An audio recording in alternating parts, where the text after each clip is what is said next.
नमस्कार, कशिश न्यूज देख रहे हैं आप डिजिटल प्लेटफॉर्म पर। आपके साथ मैं हूं दीपक शर्मा। झारखंड विधानसभा चुनाव के परिणाम धीरे धीरे स्पष्ट हो रहे हैं और ऐसे में जो प्रभावशाली चेहरे हैं उनकी क्या चमक बरकरार रही, जनता ने उनके चेहरों की चमक फीकी कर दी, हम आपको बताएंगे। और दो प्रभावशाली चेहरे, एक तो चंपाई सोरेन और उनके बेटे बाबूलाल सोरेन, और साथ ही गांडेय विधानसभा से विधायक मुख्यमंत्री हेमंत सोरेन की पत्नी कल्पना सोरेन का चेहरे की चमक को लेकर मतदाताओं ने क्या मिजाज दिखाया है। हमारे साथ हमारे सहयोगी आशुतोष जुड़े हुए हैं, उनसे जानते हैं।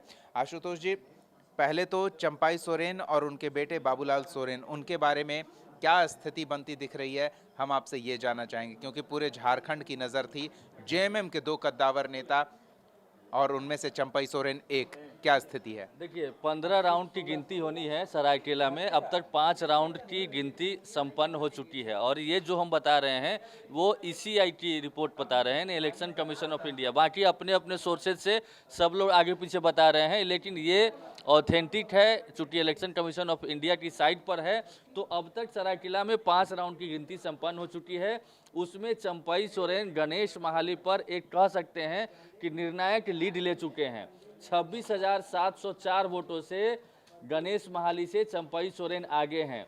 पांचवें राउंड में 54,434 वोट चंपाई सोरेन को मिला है और 27,730 वोट गणेश महाली को मिला है।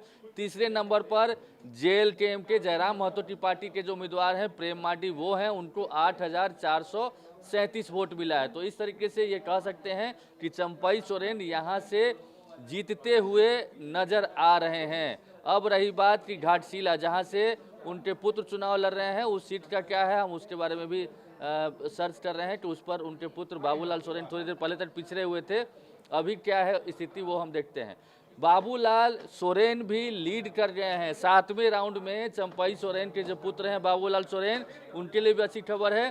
30,688 वोट उनको मिला है और रामदास सोरेन जो मौजूदा मंत्री हैं, चंपाई सोरेन की जगह पर उनको मंत्री पद दिया गया था, वो 1134 वोट से पीछे हैं। हालांकि ये बढ़त बेहद कम है और यहाँ पर रामदास मुर्मू जो कि जेएलकेएम जयराम महतो की पार्टी से हैं, उनको भी 5409 वोट मिला है।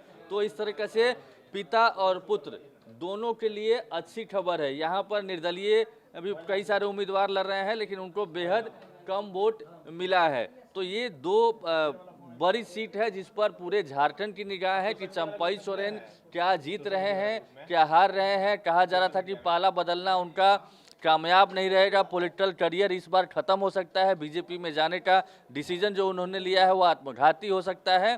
तो ये बड़ी खबर है कि चंपाई सोरेन खुद और उनके पुत्र खुद, चंपाई सोरेन तो कहा जा सकता है कि निर्णायक बढ़त की ओर हैं और बाबूलाल सोरेन ने भी पहली बार लीड ली है। तो ये दिलचस्प फैक्ट है।